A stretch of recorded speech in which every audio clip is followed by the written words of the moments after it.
Hello, everybody. Today I'm going to talk about the financial situation and how I think about buying a house, or rather not buying a house, real estate, that kind of investment, and basically the strategy that I'm adopting for my own life, which has to do a lot to do with what you see me doing now, which is driving my van. So I'm actually just trying out this format, seeing if I can record while driving. And if that works, that would be a huge unlock because, yeah, as for reasons that I'm going to be explaining in this video, I'm going to be doing a lot of driving and traveling in the time to come. And if I can combine that with sharing value with you as I'm driving, and if that quality is good enough, then that would be a huge unlock because I could basically drive and talk. And yeah, I have so much to share with you guys that that would be a huge unlock. So let's try it out today. Well, as I'm recording this, I have been on the road for 22 days. I left on the 1st of May, and I have spent uh, about 10 days in the Black Forest in Germany. And then I spent about 12 days in Vosges, an area in France. It's northeast France, very beautiful. Yeah, I wouldn't say mountainous. Well, yeah, mountainous area, lots of forest, and great place for me to explore. And during this time, I've been first of all doing a lot of work. I've actually in this trip, I've been kind of stress testing how much work I could do, which has been a lot. I've been able to be very productive from the road. I've launched a new offer. I've launched workshops. I've been really productive. So that's been great. And that has also led me to do a lot of thinking and reflection about where I want to take my life and the choices that I'm making in my life, especially around economics and deci- uh, big decisions in terms of economics and investments and that kind of thing. So I do not own a house. I was never able to buy a house. And when I look around me, literally all of my friends, all of the guys I grew up with, who are still in a big WhatsApp group with and whom I speak with regularly and meet up occasionally, all of those guys have bought houses. And they maybe started with an apartment, then sold it, and now they have a house. And almost all of them also have kids, right? Now, I did not grow up in a wealthy family. Um, we are rather lower class, working class, always lived in rental housing. So my family doesn't own anything, no inheritance, nothing, just low class people. And that's fine. But so I like many of the guys who bought houses, they were able to do that because their parents already owned houses. And then like with the bank, you can make it work so that they're kind of like, um, I don't remember what the word is, but basically you tell the bank if something goes wrong with you, then the bank can take your parents' house as a security, right? Or a deposit or some shit like that. So I didn't have that opportunity, and also I honestly I was never really thinking about that. I was like, you know, I was just smoking weed, studying, and living. I was not thinking about economics, career, or whatever at all. Just living day to day, and never put much planning or thought into it. So when I was 32 then, and I had lived in Norway for 9 years, I basically had a very scattered CV. I had been working as a nurse for a while, no savings, and no possibility to really do anything. Now, today that picture is completely different. I mean, I had a good life. Like I'm not complaining. I could have lived in in a nice rental place. I could have taken vacation for 5, 6 weeks a year, and basically lived a decent life. Um, which is already like in terms of many places on Earth that like so many people would have died to where they would sell their own mother to have that kind of life, right? So I'm not downplaying that at all.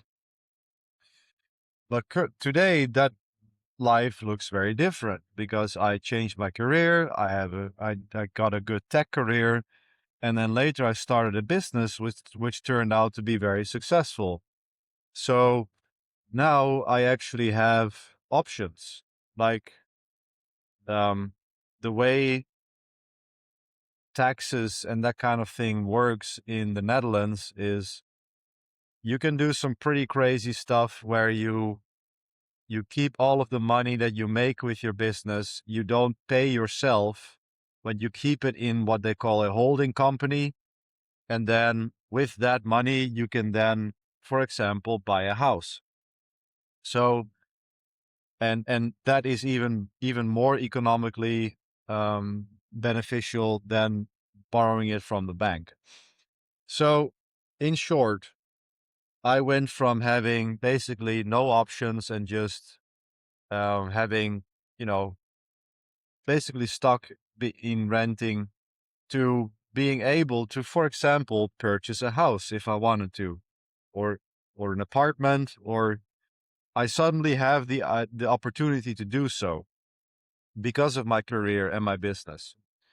And this has been gnawing at me for a few months now. Well, a few years now, really, because ever since I got my tech career, I was already basically able to, for example, get a mortgage. So yeah, maybe backing up a little bit,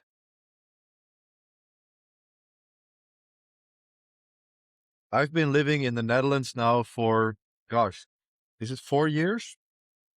I think it's 4 years. Um, Before that, I was in Norway for 9 years. So during these 4 years here in the Netherlands, I first started out living at my dad's place. And then eventually, because I was in the middle of my career change, I had very low income, or rather no income at many times. And because I had a very low income, I was able to get what's called social housing. So in the Netherlands, there's two types of rent you can do. There's like, the private market, which, starts at like 1,200 euros a month for something, like depending on where you are, but like a small apartment outside of a town already starts at like 1,200 euros a month or something like that. It's very expensive to rent in the Netherlands. And the second type, it, and let's not talk about like living in a city or Amsterdam or something where you can only start by thinking with 2K a month, like that kind of thing. And then the second type of rental is social housing or government housing. These are like government regulated corporations which build housing, and then um, if you are below a certain income threshold, and if you have been on the waiting list for a long time, then you are able to get one of these houses or apartments rather. And that is what I got. So when I returned from Norway, I had low income and I was able to get one of these social housing apartments, which means that currently my rent is like 650 euros a month. which is a pretty crazy uh, price for the Netherlands. And what's even cooler is that it's in Purmerend, which is a yes town, small what's the word? Yeah, probably a town.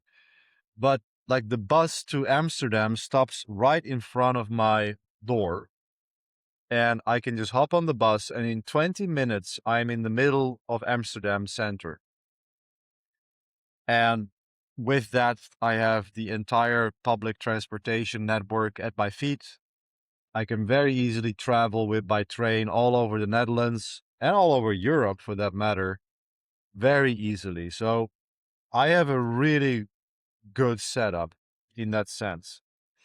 And even if I had just lived and kept working a IT job and lived in that apartment, I could have had a very good life. Stable. I could go to Amsterdam whenever I wanted, travel a little bit, and yeah, great setup, great life. But the thing is that um, people always tell you, yeah, you shouldn't rent, right? You shouldn't rent because the situation with all of these guys that I know is that they bought these houses like a year ago or 10 years ago, sorry. And during those 10 years, housing prices have exploded. Like back like 10, 15 years ago, you could still buy an apartment for like 100K, 150K, or a house for maybe 300K. That was still possible, depending on where you are, of course. But that has almost doubled since then. So basically, all these guys who bought these houses or apartments for relatively cheap, they now have like, 200, 300K in um, in value. So actually, many people in the Netherlands are selling their house. They are um, Many people are selling their house, cash in the 300K, and then move to somewhere else and make a new start. Or they have like 300K in extra net worth, so they're able to cash that out from the bank somehow and then do stuff with that money or buy a bigger house or whatever. So all of these guys, they have done really well, and they own a house that's only going to increase. So I have always had this sort of regret or this feeling like, damn, I didn't do that. I I have made some poor choices, and it's not that I really had the opportunity to do that either, but if I had been a bit more clever when I was younger and optimized a little bit more for this, then I could have also had that, right? So for the past years, after I'm started getting some more success, I've been heavily debating on whether I should buy a house or not. And this has two factors. Like as I explained, uh, one is my rental situation, which is already insanely good. And the second part is the whole philosophical lifestyle part to it, where do I really want to tie myself down to a house like that? Am I ready to commit to something like that? And that's what we're going to get into in the second part of this video. But first, let's finish up the economics of this, because in order to understand this decision that I'm making, you kind of have to understand the economics of this too. So I already told you my rent is 650 euros a month at the moment. But if I were to get a mortgage for, three, let's say 500K, if I get a mortgage like that, then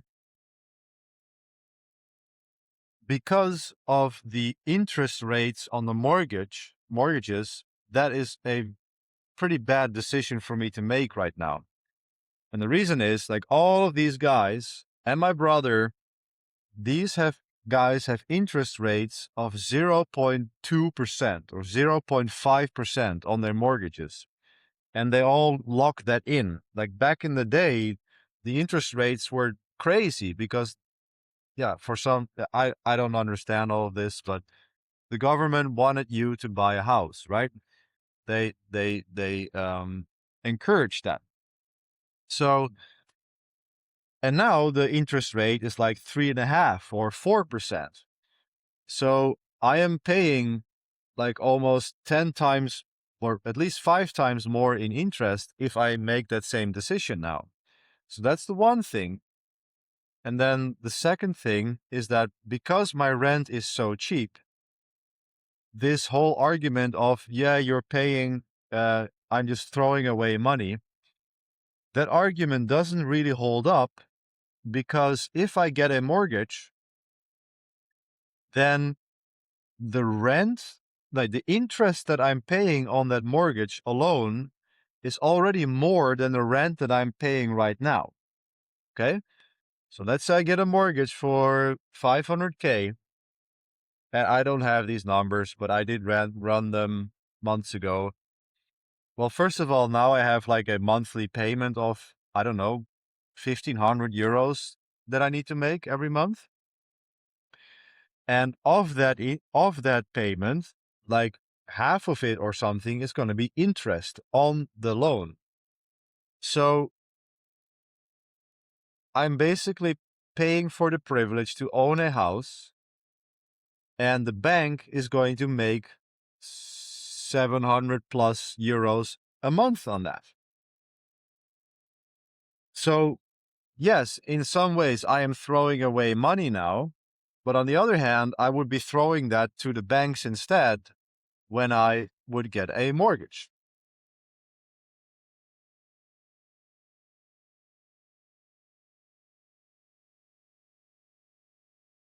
Now that is the first part of it.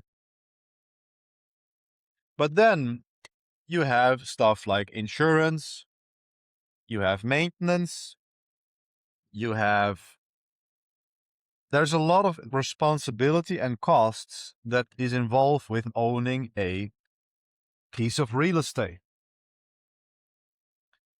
And that is fine, especially if you have a goal in life to settle in one place or to start a family, right? In that sense, in that case, I can totally see how it makes sense to, buy a house. It is an investment. Eventually, yes, it's going to be worth more. So it makes sense to do that, right? But first of all, the economic picture doesn't really make sense to me. And the second part is the whole, lifestyle choices question around this. So when I ordained as a monk, the requirement was that I needed to be completely debt free. You have to get rid of all of your debts. And at that point, I had maybe like 20,000 in study loans, and I had a car loan. That was basically all the debt I had. And I worked and I was able to pay all of that off. So I had zero debts. And then in the process of becoming a monk, you're like not immediately, but as you go closer to your final ordination, you are expected to cancel all of your bank accounts, get rid of your earthly possessions, and really start over. So I had a what do you call it, process in life where I literally got rid of everything I owned except for some camping gear and my important papers. And even literally canceling all of my bank accounts. So I had maybe like 3K left. I gave that to my mom for safekeeping, because you never know. And I did end up leaving so I could get that money back. But I literally went through the process of getting rid of everything and getting rid of all money and debt in my life already. Okay. So I have, um, I did that, and that is now 4 years ago. So that was when I came back to the Netherlands. Literally all I owned was some camping gear and a weekend bag with a pair of jeans in it and a couple of t-shirts that were donated to me from the monastery. That is all I had. And I went back to the Netherlands and lived with my father after that. That was the arrangement we made so that I could build my life up again. But I literally started with just one bag with a pair of jeans in it. And I've slowly built up my life from that. So yes, I got a tech career and I got the rental apartment. So I got, some furniture, but still always keeping it very minimal, because I started from scratch. I literally had the possibility to keep it scratch, to keep it minimal. And because that has been my starting point, I have been very careful with the commitments that I make and the way how I invest my money and the what I said, the commitments that I make. Like one example is I would love to get a dog, for example, but I have not done it because that is a big commitment. It's a 10-year commitment and I haven't done that yet. And I could potentially do it with what I'm about to share, but that's just an example of the commitments that I have not made. Um, and so I am currently in this situation where I am I have no commitments at all. I don't have a girlfriend. I have no pets. I have my rental apartment. But that's it. I have my business, but I don't even have a job. So I'm not even tied to that anymore. I am self-employed. There is literally nothing holding me back or dictating what I do or not do. Okay. So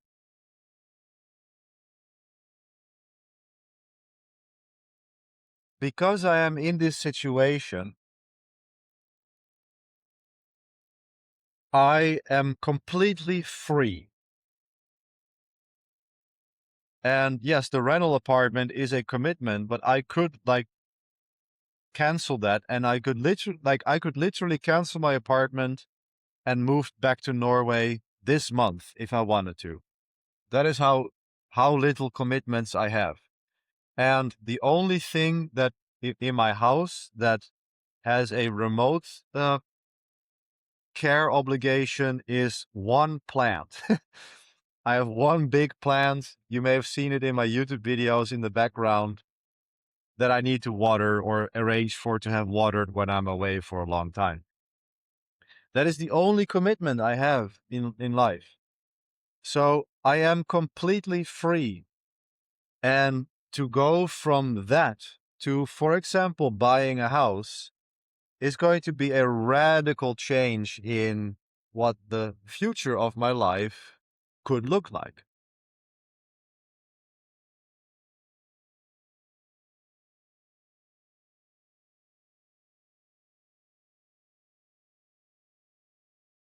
So as you know, when if you've been following this Substack, you know that I have bought a van last year. And this the thing that I'm driving right now and that I have been living in for the past 3 weeks. And I bought the van because first of all, I had the money. I was able to purchase the van without a loan or anything like that. So I'm still completely debt-free, and lower, it's a second-hand van. It has 215,000 kilometers on it.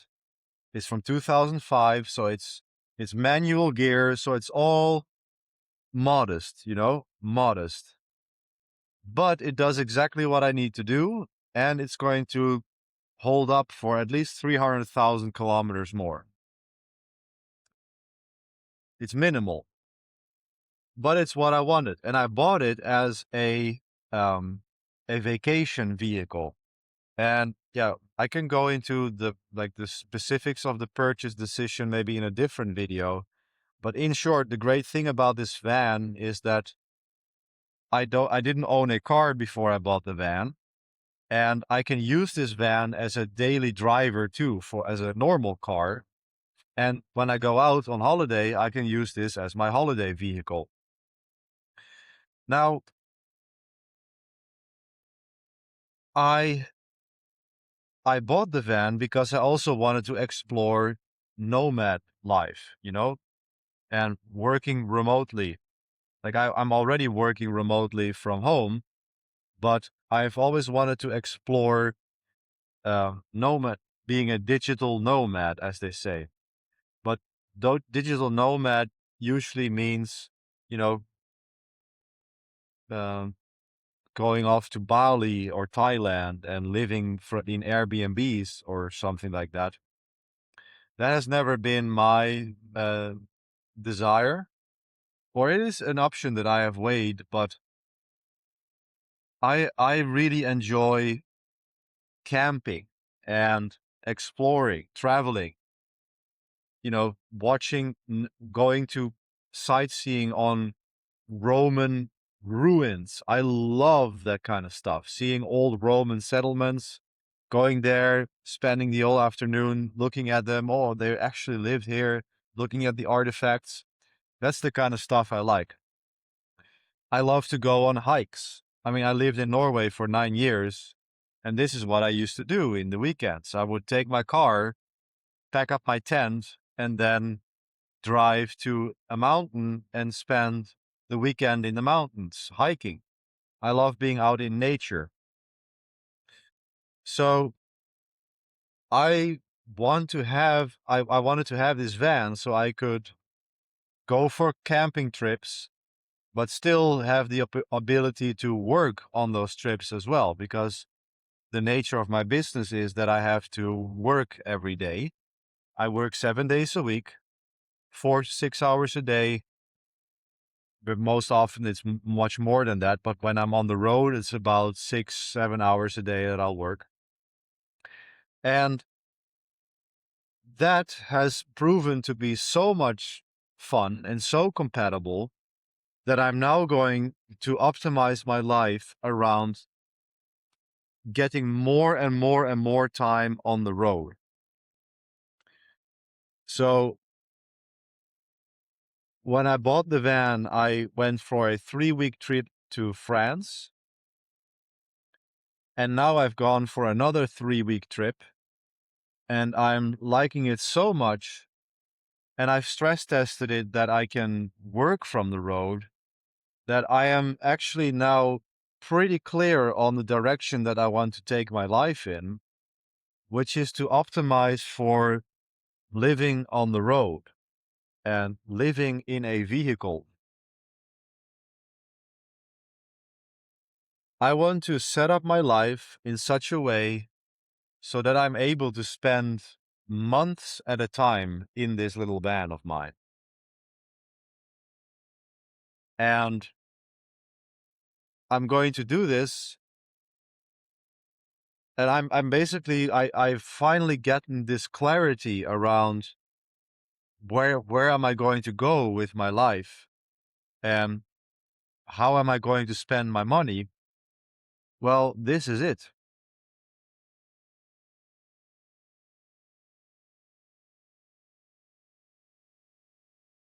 Like for 2 years, I've been thinking about, should I buy a house? Should I not do it? Where should I buy it? And finally, I can now, like, I was like cycling around and looking at the for sale signs, getting a sense of the prices, etc. Do I want to live where I am now, or would I move to a different country again? Like all of these choices that are involved with buying a house, which is a 20-year decision, you know? Like you shouldn't buy a house and then leave it again after 5 years because you're going to lose a lot of money that way. That's not a financially sound thing to do. So I've been thinking about this for years. And now I finally know that no, I'm not going to buy a house. Not in the near future. Even though I have the option, it's not the right thing for me to do. I am going to live from a vehicle. And that might sound so strange to people that that I would actually give up an apartment or the opportunity to buy a pretty decent house to live in a vehicle instead. But I will share some of the reasons why I want to do this, because it might sound very strange.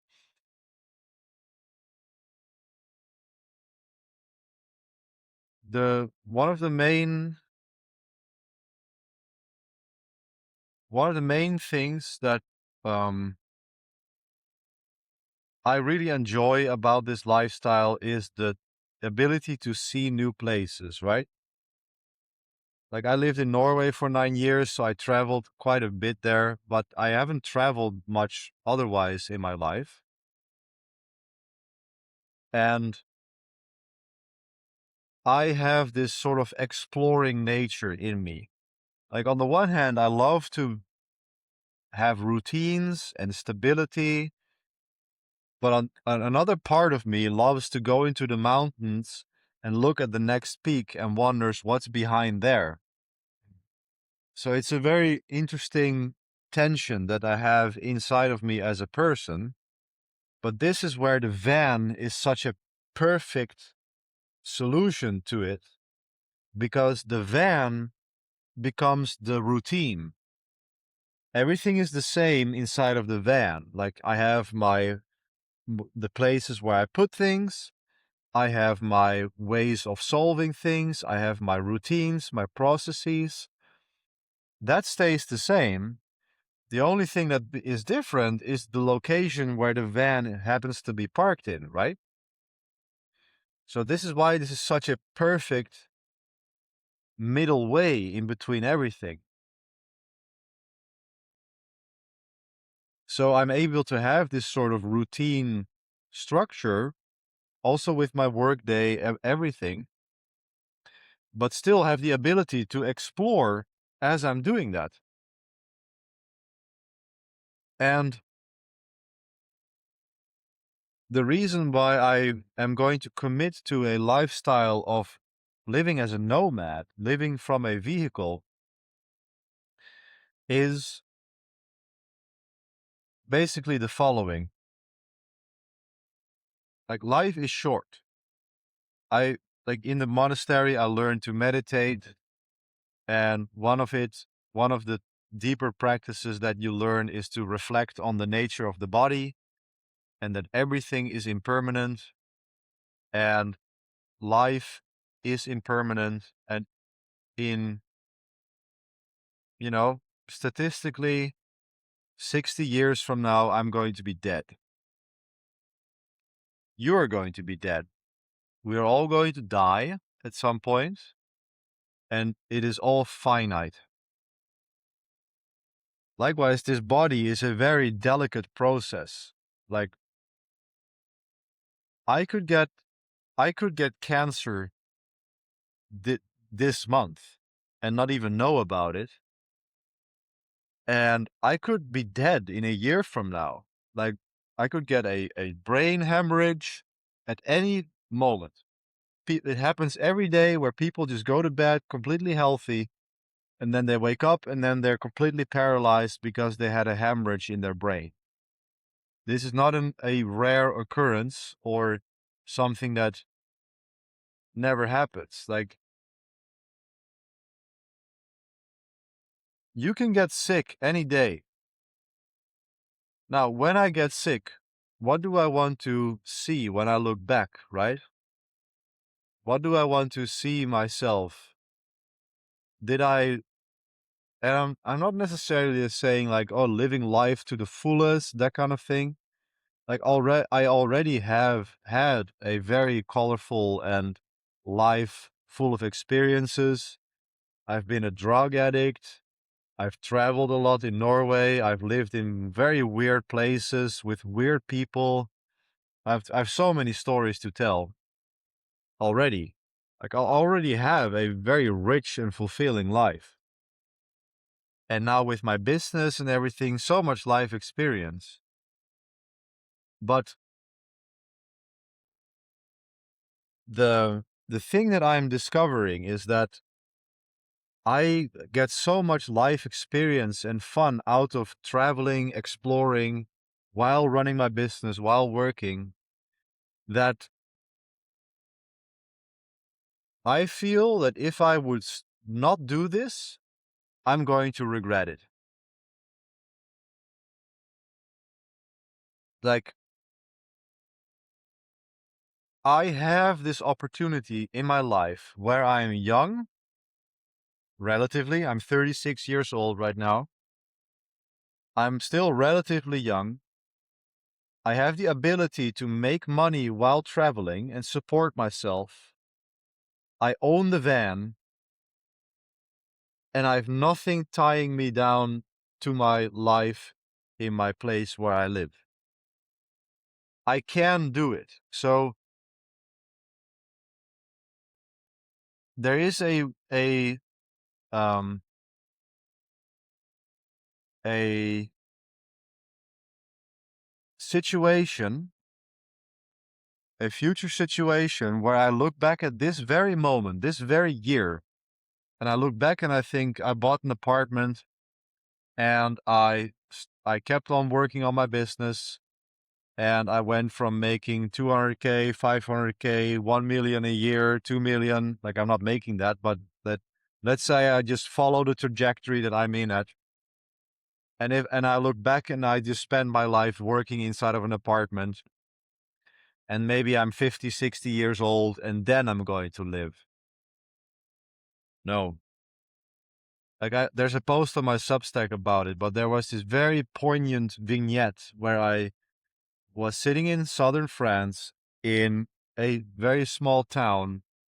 I was having some ice cream, which I never buy, but I was like, I'm living, let's do it. I was having some ice cream, and I saw this older couple, like, struggling, this Western older couple who have a camper, large RV parked somewhere, and they were like struggling through the street.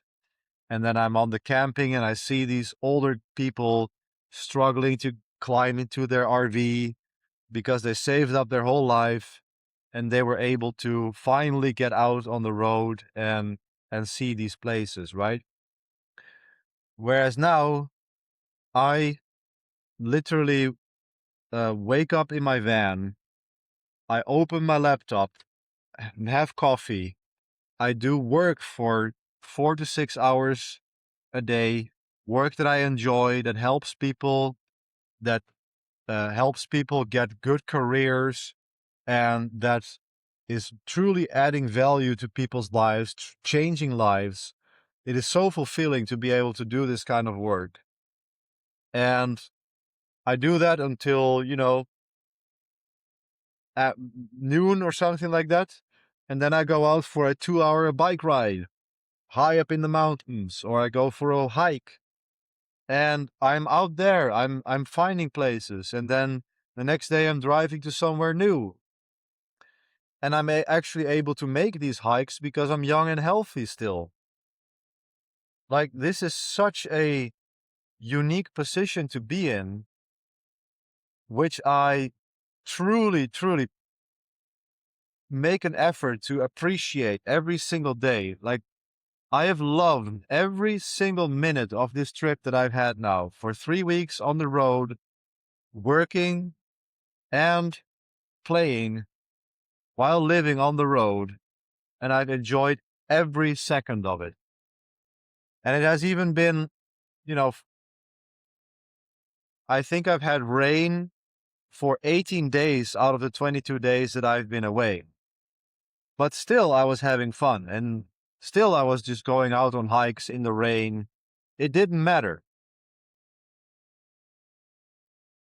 And I was in my side of my van, cozy, having a good time, working. It felt great. So I have this unique opportunity to be able to live on the road and support myself while providing value to the world and helping other people while also exploring it. And I think that's a chance in life that is not going to come back anytime soon, which is also going to be um, very fragile, right?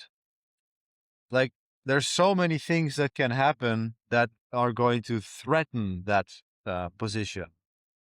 Things that come to mind are getting a girlfriend. You know, if I find a woman, I'm not looking at all, but that's exactly when this stuff happens, right? But if I would find a woman who maybe is more interested in, settling down somewhere, starting a family, that would be a big risk. If I were to get a pet, like if I'm